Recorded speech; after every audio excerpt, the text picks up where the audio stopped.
Tu ne manques pas de motivation, tu manques d'un plan. En général, on sait quoi faire.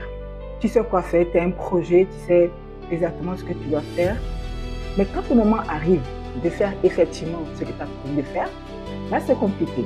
Là tu commences à procrastiner, c'est plus long, voilà, tu commences à faire d'autres actions qui t'éloignent en fait de la tâche principale que tu voulais faire. Ce n'est pas forcément de ta faute, c'est un mécanisme qui s'explique. Ce n'est pas un problème de savoir, c'est un problème de faire. Tu sais ce que tu as envie de faire, mais maintenant il faut le faire. Ça c'est le plus difficile. Donc, du coup, c'est quoi? Il y a un monde entre l'intention et l'intervention. Voilà, tu as l'intention de faire des choses. Maintenant, il faut intervenir maintenant sur cette action-là que tu as prévu de faire. C'est là qu'il y a un gap. Et c'est dans ce milieu-là, en fait, justement, c'est dans cet espace-là où ton rêve va commencer vraiment à s'évanouir petit à petit.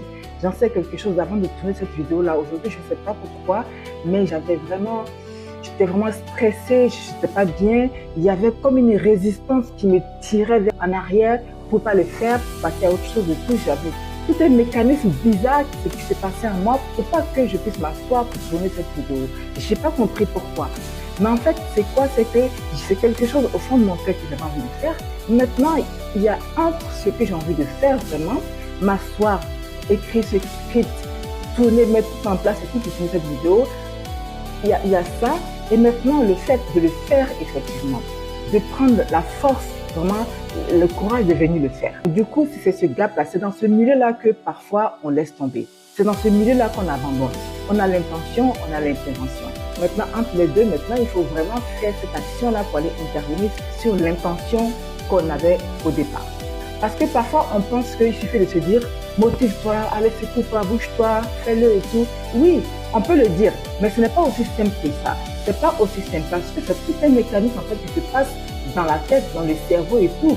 C'est toute une croyance, c'est toutes les petites voix, par exemple, c'est un monologue qui va se passer dans ton cerveau. Tu te dis, tu le feras demain, ça va aller, tu peux abandonner, tu peux laisser tomber aujourd'hui, demain tu le feras, ou oh, c'est pas tellement important et tout, tu as vu tes résultats et tout, c'est pas tellement top et tout, à quoi ça sert de le faire? Il y a tout un mécanisme qui va se passer dans ta tête et tu risques, voilà, cette fois-ci de laisser tomber, de remettre à demain et après-demain.